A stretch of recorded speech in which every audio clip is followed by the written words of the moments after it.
রমজানের অতিরিক্ত নামাজ 20 রাকাত তারাবি আল্লাহ তাআলা দান করছেন। বান্দা আমি তোমার 20 রাকাত ফরজ ওয়াজিব প্রতিদিন নামাজ একজন মুসলমানের উপরে তারাবি মানে 5 ওয়াক্ত নামাজের মধ্যে ফরজ এবং ওয়াজিব মিলে ঠিক বরাবর 20 রাকাত আল্লাহ তাআলা রাসূলুল্লাহ সাল্লাল্লাহু আলাইহি সাল্লামের মাধ্যমে সাহাবায়ে কেরামের আমলে আমরা বিশুদ্ধ দলিল প্রমাণ সনদের আলোকে এ কথা প্রমাণিত 1450 বছরের আমল এটা প্রমাণিত যে এই 20 রাকাত তারাবি তাইলে 20 রাকাত ফরজ ওয়াজিব নামাজ আর 20 রাকাত তারাবি কেমনে আমি আগে বলি। এক নাম্বার হলো ফজরের নামাজের ফরজ 2 রাকাত। কয় রাকাত? জোহরের ফরজ কয় রাকাত? 6 রাকাত। আসরের ফরজ কয় রাকাত? কয় রাকাত? 10। মাগরিবের ফরজ কয় রাকাত? 13 রাকাত। এশার ফরজ কয় রাকাত?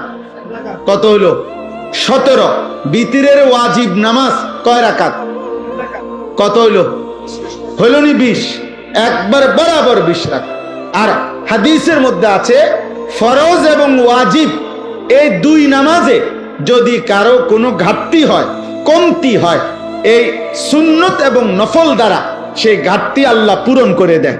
এজন্য আজকের সারাদিনে বান্দা যেই 20 রাকাত 5 ওয়াক্ত নামাজের মাধ্যমে ফরজ ওয়াজিব আদায় করেছে এই 20 রাকাত ফরজ এবং ওয়াজিবের মধ্যে যে ঘাটতি কমতি হয়েছে যে ঘাটতি তো আল্লাহ তাআলা রাত্রিবেলা 20 রাকাত তারাবির মাধ্যমে রমজানে তা পূরণ করে এজন্য রমজানের গুনাহ রমজানের কমতি রমজানের ঘাটতি আরেক মাসে নেয় না। এই মাসেই এই মাসের বেজাল সাইরা বান্দাকে আল্লাহ এই মাসেই মুত্তাকি বানাইয়া জান্নাতি বানায়। যে এই মাসের ঘাটতি সামনের মাসে পুরামু না না এই মাসেই বান্দা এই ডেলিটা ডেলি হিসাব ক্লিয়ার। এই জন্য 20 রাকাত তারাবি। কয় রাকাত তারাবি? সবাই বলেন কয় রাকাত? হ্যাঁ 20 রাকাত তারাবি 20 রাকাত। 1450 বছর ধরে হযরত ওমর রাদিয়াল্লাহু তাআলা আনহুর জামানায় একেবারে মসজিদে নববীতে প্রকাশ্যে ওমরের উপস্থিতিতে সাহাবায়ে কেরাম 20 রাকাত তারাবি পড়তেন। হযরত উবাই ইবনে কাব সাইয়্যিদুল কুররা সমস্ত সাহাবাদের মধ্যে যিনি আল্লাহর কোরআন সবচেয়ে সুন্দর পড়তেন উবাই ইবনে কাব উনি 20 রাকাত তারাবি হযরত ওমরের জামানা থেকে তিনি তারাবি পড়াইতেন মসজিদে নববীতে। সাহাবায়ে কেরাম 20 রাকাত তারাবি পড়তেন। 1450 বছর ধরে উম্মতের সংখ্যাগরিষ্ঠ উলামায়ে কেরাম 20 রাকাতই তারাবি সারা পৃথিবীতে পড়ে থাকেন। অতএব 20 রাকাতই তারাবি। এর চাইতে কম এর চাইতে বেশি যিনি বলে আপনার দায়িত্ব হলো উনার থেকে দলিল বুঝে নেওয়া, আমার দায়িত্ব না। আমি মসজিদে আজকেও বলছি কেউ যদি বলে হুজুর অমুক হুজুরে আপনার কি ভুল বলছিনি তা আমার প্রশ্ন হলো আপনি উনি ভুল বলছিনি এটা আমারে জিগাবেন কেন? আমি ভুল বলছি কিনা এটা না আমার থেকে বুঝে নিবেন। কথা বোঝেন নাই আমার আপনারা উনারে আপনার হুজুর মনে হইলো তা আমি কি বাস স্টেশনে টিয়া উঠাই নাকি? তো আমি কি মূলে বেচ চাইছি নাকি? তো তাইলে আমি বুঝবো না কেন? আমার আপনার হুজুর মনে হইলো না কেন? এই জন্য এটা কোনো কথা না, বরং 1450 বছরের ওলামায়ে কেরাম সংখ্যাগরিষ্ঠ ওলামাদের এটাই কথা যে তারাবি কয় রাকাত? 20 রাকাত। অতএব প্রিয় ভাই ছেলেরা বাবা তোমাদের কাছেও বলি আব্বা প্রতিদিন সারাদিন রোজা রাখবা 5 ওয়াক্ত নামাজ পড়ো এবং রাত্রিবেলা ইহতিমামের সাথে 20 রাকাত তারাবি আদায় করো। আল্লাহ তৌফিক দান করেন। রাসূলুল্লাহ সাল্লাল্লাহু আলাইহি সাল্লাম বলেন ওমান কামা রমাদানা ঈমানান ওয়া ইহতিসাবা গুফিরা লাহু মা তাকাদ্দামা মিন যামবি। রমজান মাসের রাতে যে ব্যক্তি তারাবি পড়লো আল্লাহর প্রতি ঈমান রেখে সওয়াবের আশায় আল্লাহ এই তারাবির বরকতেও তার পিছনের সব গুনাহ মাফ করে দিলেন। এজন্য তারাবি অনেক গুরুত্বপূর্ণ অনেক গুরুত্বপূর্ণ অনেক গুরুত্বপূর্ণ। তারাবির নামাজের সাথে সাথে আল্লাহর কোরআন 1 খতম কমপক্ষে তারাবির নামাজে পড়া শোনা এটা গুরুত্বপূর্ণ একটি সুন্নাত। এজন্য যুগ যুগ ধরে আল্লাহর কোরআনের তিলাওয়াত খতম আউলিয়ায়ে কেরাম বুজুর্গানে দ্বীন সাহাবা পরবর্তী জামানা থেকে উম্মতের উলামারা তারাবির নামাজের এই 20 রাকাতে ধারাবাহিক আল্লাহর কোরআনের খতম শুনতে থাকেন। আমাদেরও উচিত এদিকে যত্নবান হওয়া। আল্লাহ আমাদেরকে তৌফিক দান করেন। 3 নাম্বার ইফতার। ইফতার যেটা সারাদিন রোজা রেখে রোজা যখন ভাঙ্গে ওই টাইমটাকেই বলা হয় ইফতার। ইফতার একটি সুন্নাত আমল। রাসূলুল্লাহ সাল্লাল্লাহু আলাইহি ওয়াসাল্লাম বলেন, আমার উম্মত ততক্ষণ পর্যন্ত কল্যাণের উপরে থাকবে যতক্ষণ তারা জলদি জলদি ইফতার করবে। এজন্য ইফতারের সময় তাড়াতাড়ি ইফতার করা, মানে টাইম হলে দেরি না করা, এটা সুন্নাত। আর ইফতারের আগ মুহূর্তে দোয়ায় লেগে থাকা, এটা একটা গুরুত্বপূর্ণ সুন্নাত আমল, এবং এই সময়ের দোয়া আল্লাহ তাআলা কবুল করে। এজন্য মা বোনদের উচিত, আমাদের সমাজের সবচেয়ে বেশি গাফলতি হইল মহিলাদেরকে ইফতারের পূর্বের এই দোয়ার সুযোগ দেওয়া হয় না। হয় মহিলা নিজে সুযোগটা নেয় না, অথবা পুরুষরা তাকে দিতে চায় না। মানে ইফতারের আজান দিয়া ফেলছে, মহিলা তখনও হয় পেঁয়াজু, নয় আলুর চপ, নয় বেগুনি, নয় একটা না একটা কিছু ভাজতেই থাকে। আহারে মা বোন, তো তোমার কি আখেরাত নাই? তোমার জীবন বুঝি এই পুরা রমজানটাও বুঝি এই আলুর চপে আর বেগুনিতেই চলে গেল? হ্যাঁ, এইভাবে শুধু পেঁয়াজুতে চলে গেল, এটা তো ঠিক না। বরং ঘরের নারী পুরুষ, স্ত্রী কন্যা, ছেলে মেয়ে প্রত্যেকের উচিত ইফতারের 10 মিনিট আগে, 20 মিনিট আগে সমস্ত ব্যস্ততা ছেড়ে দিয়ে তাদের প্রত্যেকের উচিত এই সময়টা মনোযোগ দিয়ে দোয়ায় লেগে থাকা। মহিলারও দোয়া দরকার, পুরুষেরও দোয়া দরকার।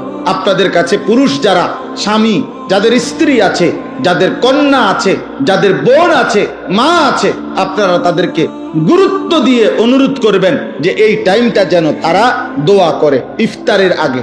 মা বাচ্চাগুলোকে নিয়ে দোয়া করুক, স্বামী তার স্ত্রী এবং সন্তানদেরকে নিয়ে দোয়া করেন, স্ত্রী তার বাচ্চাগুলোকে নিয়ে দোয়া করেন।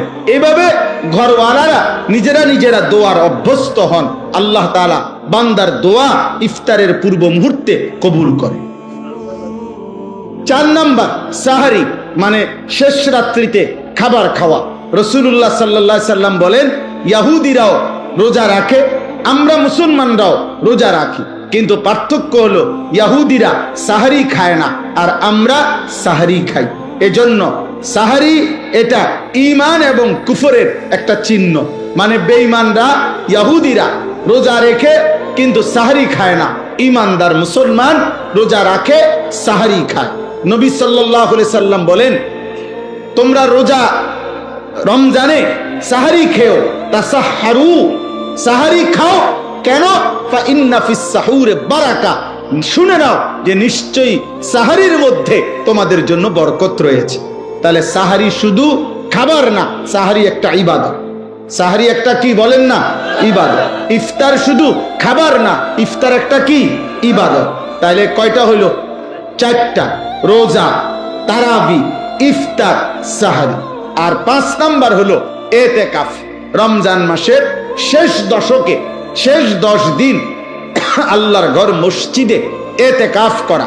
আল্লাহর নবী সাল্লাল্লাহু আলাইহি ওয়াসাল্লাম মদিনার মধ্যে মোট 10 বছর ছিলেন। 10ম বছর ইন্তেকাল করছেন। এজন্য পুরা বছর হিসাবে 9 বছর, আর 10 নাম্বার বছর ইন্তেকাল করেছেন। এজন্য নবী সাল্লাল্লাহু আলাইহি সাল্লাম মদিনার 9 বছরে কোন বছর রমজানের শেষ দশকে মৃত্যু পর্যন্ত তিনি এতেকাফ ছাড়েন নাই। আল্লাহর নবী সাল্লাল্লাহু আলাইহি সাল্লাম প্রত্যেক বছর রমজানের শেষ 10 দিন এতেকাফ করতেন। এর মধ্যে নবীজি সাল্লাল্লাহু আলাইহি সাল্লাম প্রথম বছর পুরা 1 মাস, ওই শার্টওয়ালা ভাই তুমি মোবাইল টিপো না, ওই ছেলে ভাইয়া তুমি বাইরে চলে যাও, ভাই তো হাসো না, ব্যাককলের মতো হাসো কেন? তুমি বাইরে যাও, আব্বা মোবাইল টিপতে তো মানা নাই, বাইরে যাও। আস্তাগফিরুল্লাহ, আস্তাগফির। আরে ভাইয়া বাইরে গিয়া মোবাইল টিপো, আমি তো তোমারে বাধা দিচ্ছি না। জি চলো ভাই, তা এরপরে কি বললাম? এতেকাফ, রমজান মাসের শেষ দশক এতেকাফ করা। রাসূলুল্লাহ সাল্লাল্লাহু আলাইহি সাল্লাম প্রথম বছর এতেকাফ করেছেন পুরা 1 মাস, পুরা রমজান। আর ইন্তেকাল করেছেন যেই বছর, ওই বছর এতেকাফ করেছেন 20 দিন। তাহলে কখনোই তিনি এতেকাফ ছাড়ে নাই, আর বরঞ্চ 1 বছর এতেকাফ করছে পুরা 1 মাস, আর শেষ বছর এতেকাফ করছে 20 দিন। তাহলে ছেড়ে দিছে কোন বছর? কোন বছর ছাড়েন নাই কখনো তিনি। এবং আল্লাহ নবী সাল্লাল্লাহু আলাইহি সাল্লামের স্ত্রী আম্মা জান আয়েশা রাদিয়াল্লাহু তাআলা আনহা বলেন যে আল্লাহ নবী মৃত্যু পর্যন্ত এতেকাফ করেছেন, এবং নবীজির পরে নবীজির সকল বিবিগণ উনারাও মৃত্যু পর্যন্ত নবীর স্ত্রীগণ এতেকাফ করেছে। এতেকাফ নবীর বিবিগণও ছাড়েন নাই। তাহলে যেটা এত গুরুত্বপূর্ণ, আমাদের সমাজে এই ব্যাপারে প্রচন্ড পরিমাণ গাফলতি। নবীজি সাল্লাল্লাহু আলাইহি সাল্লামের ভালোবাসার দাবিদার অভাব নাই, কিন্তু আল্লাহর নবী কোনোদিন মৃত্যু পর্যন্ত এতেকাফ ছাড়ে নাই। আপনি আমি কোনোদিন করি নাই, তাহলে নবীর সামনে দাঁড়াইবেন কেমনে? তিনি যদি বলে যে উম্মত আমি কোনোদিন ছাড়লাম, কোনোদিন করলা না, তো তুমি আমার লগে মহব্বতের কেমনে মিলল? এই জন্য একজন ইমানদার 2013 সালে আমার শায়েখ আল্লামা মুফতি মুশতাকুন নবী কাসেমি হুজুর আমারে বলছিলেন এই কথাইটা 13 সালে, আজ থেকে প্রায় কত 13 বছর আগে। তখন হুজুর আমারে বলছিলেন, মাওলানা নবী কখনো এতেকাফ ছাড়ে নাই, আপনি কখনো এতেকাফ তখন বলছিল করেন নাই, কেমনে বলবেন? নবীজির সামনে কি জবাব দিবেন? সেই দিন থেকে আলহামদুলিল্লাহ আমি গত বছর পর্যন্ত আর কোনোদিন আমার এতেকাফ ছোটে নাই, এবং এবছর আল্লাহ হায়াত দিলে পূর্ণ নিয়ত আছে। আমরা গত বছরও আমাদের শায়েখ আল্লামা মুফতি মুশতাকুন নবী কাসেমি হুজুরের মাদ্রাসার মসজিদে, 5 তলা মসজিদে প্রায় 1150 লোক এক মসজিদে একসাথে এতেকাফ করছে। 1150 উপরে হবে। হ্যাঁ, সারা বাংলাদেশ থেকে আল্লাহর বান্দারা প্রতি বছর একসাথে আমাদের সাথীরা আসে এতেকাফ করার জন্য। এই বছর ইনশাআল্লাহ এমন হবে, আশা করি, আল্লাহ চাহে। তো ভাই বলতেছিলাম যে এতেকাফ একটি গুরুত্বপূর্ণ আমল। যুবক ভাই তোমরাও চেষ্টা করলে রমজানের শেষ 10 দিন আল্লাহর ঘরে এতেকাফে বসতে পারো। নিজ নিজ মহল্লার মসজিদে এতেকাফ করবা, নামাজ পড়বা, জিকির করবা, তিলাওয়াত করবা, মসজিদে 10টা দিন আল্লাহর ঘরে কাটাইবা। দেখবা কলিজার মধ্যে নূর আসবে, আখিরাতের মহব্বত আসবে, আল্লাহর ইবাদত করার প্রতি নতুন প্রেরণা যাবে। আমি আবারও বলতেছি ছেলের আব্বা, একটা মানুষের জীবন সুস্থ স্বাভাবিক জীবন 24 ঘন্টায় খামখেয়ালি। আমি রীতিমতো মঙ্গলবার, বুধবার, বৃহস্পতিবার এই 3 দিন, সোমবার রাতেও আমি পূর্ণ 3টা মাহফিল করছি, কিন্তু মঙ্গলবারের মাহফিল আর করতে দেয় নাই বিজিবিরা। তো এই 3 দিনের মাহফিল আমার ছিল না, বাসায় ছিলাম আমি। এই গত 3 দিন আমি রীতিমতো হাঁফাইয়ে গেছি। মানে আমার কাছে মনে হয়েছে যেন এটা একটা আসমান জমিন বোঝা আমার উপরে। হায় হায়, আজ 3 দিন আমার কোনো কাজ নাই, আমার এটা মাথাতে ধরে না, আমার এটা বুঝেই ধরে নাই। এই জন্য দোস্ত, একজন সুস্থ মানুষ, স্বাভাবিক মানুষ, যে পাগল না, মাতাল না, সুস্থ মানুষ, খোদার কসম, একটা না এভাবে ঘন্টার পর ঘন্টা শুধু মোবাইল টিপে, শুধু নারী দেখে, শুধু ছবি দেখে, শুধু নাচে, গায়ে ফুর্তি করে, শুধু বন্ধুদের সাথে আড্ডা দেয়, এত পাগল মানুষ কেমনে হয় আমি এটা বুঝি। আমি বহুত চিন্তা করছি, এমন তার সিরা মানুষ হয় কেমনে, আমার এটা মাথার দ্বারা। কোন সুস্থ স্বাভাবিক মানুষ আমার দৃষ্টিতে এমন বেওকুফ, এমন বেকার, এমন অলস, এমন অকর্মণ্য মানুষ হইতে পারে না। এটা কি আশ্চর্য কথা! এটা কিভাবে সম্ভব? আব্বা বলো না ভাই, কিভাবে সম্ভব? বলো কিভাবে সম্ভব? এই জন্যই তোমরাই শোনো, দয়া করে তোমরাই ভাবো, একটা ছেলেই ভাবো, এমন সুন্দর হায়াত, এমন জীবন, এমন যৌবন বেহুদা নষ্ট করো। আল্লাহ তৌফিক দান করেন। তাইলে এতেকাফ, বাবা চাচা যারা আছেন আপনাদেরকে বলি, চাচা আপনারা এতেকাফ করেন।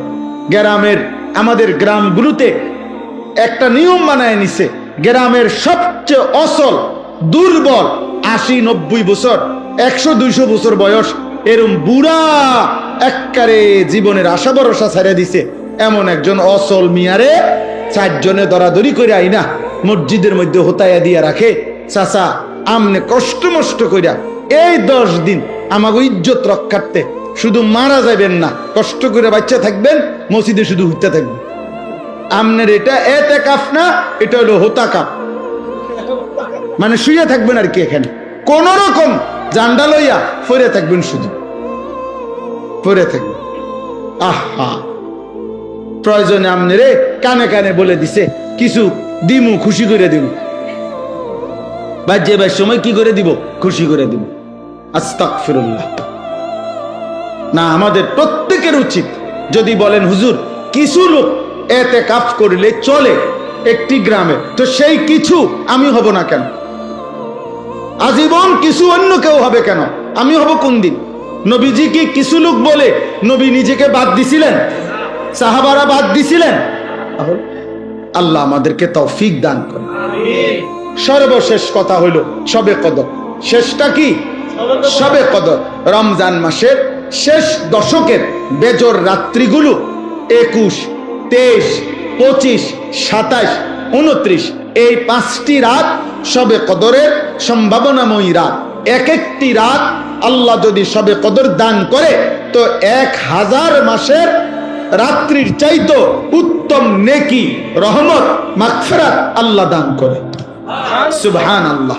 এই জন্য যার আখিরাত দরকার, যার জাহান্নাম থেকে মুক্তি দরকার, তার উচিত রমজান মাসের এই শেষ দশকের বেজর 5টি রাত ইবাদত, আমল, দোয়া, নফল ইবাদত, কান্নাকাটির মধ্যে লিপ্ত থাকা, যেন আল্লাহ তাআলা আমাদের আপনাদের সকলের গুনাহ মাফ করে আল্লাহ যেন আমাকে জান্নাতি বানায় দেয়। এই শেষ কথা, এগুলোর বিস্তারিত ব্যাখ্যা ওলামায়ে কেরাম থেকে আরো জেনে নিবেন। তাহলে রমজান আমাদের সামনে 6টা জিনিস আমাদের সামনে। 1 রোজা, বলেন, তারাবি, ইফতার, সাহারি, এতেকাফ, এরপরে শবে কদর। আল্লাহ তাআলা আমাদেরকে তৌফিক দান করে। একজন মুসলমান হিসাবে রমজানকে কদর করে প্রত্যেকের উচিত। রমজান মানে ভিন্ন কিছু। আমার শেষ কথা এটাই, রমজান মানে ইমানদারের জন্য ভিন্ন কিছু, আলাদা কিছু, অনেক কিছু। যুগ যুগ ধরে বুজুর্গানে দিন, আল্লাহর প্রিয় বান্দাগণ রমজান মাসে নিজেদের ইবাদত আমল অতিরিক্ত করতেন। আমার শায়েখ সেই 2013 সাল থেকে শায়েখের কাছ থেকে শেখা এই সবক, আলহামদুলিল্লাহ, আল্লামা মুফতি মুশতাকুন নবী কাসেমি হুজুর সব সময় বলে, মাওলানা রমজান মাস ভিন্ন কিছু। আলহামদুলিল্লাহ, আজ অনেক বছর হুজুরের সাথে প্রত্যেক রমজানের শুরুতে আমরা 2 দিন 3 দিন আগে আল্লাহর ঘরের জিয়ারতে, উমরার সফরে যাওয়ার চেষ্টা করি, আবার শেষ দশক এতেকাফ করার চেষ্টা করি, এই আশায় যে রমজানে অন্যান্য কাজকর্ম কমাইয়া চেষ্টা করা, যে ইবাদত আমল আখিরাতের পুঁজি অর্জনের জন্য বেশি চেষ্টা করা। আলহামদুলিল্লাহ, এই নিয়তে কালকে আমি, রবিবার দিন আমার ফ্লাইট, কালকে হলো শনিবার, রবিবার দিন দুপুর 3:50 ইনশাআল্লাহ আমার শায়েখ আল্লামা মুফতি মুশতাকুন নবী কাসেমি হযরতের সাথে আমরা প্রায় 101 জন মোট একসাথে এক কাফেলা উমরায় যাব ইনশাআল্লাহ। আমরাও আপনাদের জন্য দোয়া করব, আপনারাও আমার জন্য দোয়া করবেন। এই কালঘরা দারুস সুন্নাহ এই মাদ্রাসা সর্বপ্রথম যেই বছর ক্ষেতের মধ্যে মাহফিল হয়, আমি সেই বছর থেকে আসছি। আলহামদুলিল্লাহ, প্রতি বছর কম বেশি আসা হয়। আজকেও আল্লাহ তাআলা আনাইছেন। ছেলেরা আমার, বাবারা আমার, সবার কাছে কথা, এই আমার শেষ কথা, যে এই চোখ একজন মুমিন হিসাবে, মুসলমান হিসাবে এই চোখ আল্লাহ যাকে দান করছেন তার উচিত এই নিয়ত করা দিল থেকে যে আল্লাহ আপনার ঘর কালো গিলাফ আমাকে দেখতে দিয়েন, মদিনার সবুজ গম্বুজ রসুলের রওজা আমারে দেখতে দিয়ে। আমি সব সময় বলি, যেই চোখ আল্লাহর ঘর দেখে নাই, যেই চোখ মদিনার সবুজ গম্বুজ রসুলের রওজা দেখে নাই, ওই চোখ যেন কিছুই দেখে না, আসলেই দেখে না। ওই চোখ দেখার মজাই পায় নাই জীবনে, যে সে দেখলই কি দেখলই কি মিয়া। চাচা মিয়া 3 ফুট বিদেশ পাঠাইছে, এবারে 3টা ছেলে, উনি জমি কিনছে আজ 60 বছর। আহা, চাচার কোনোদিন কলজাটার ভিতরে মালিকের ঘরের কথাও মনে পড়ে না। এই জীবনটা শুধু হিসাব, হুজুর বিদেশ বিদেশ, জমি বিল্ডিং, দোয়া করবেন। ফুলাগার আকামার মধ্যে ঝামেলা, মাইয়াগার বিয়ের মধ্যে সমস্যা, কদ্দুস জাগা লইন না বা বিল্ডিং, এই সব কথা। অথচ আল্লাহর ঘর দেখবেন কোন দিন?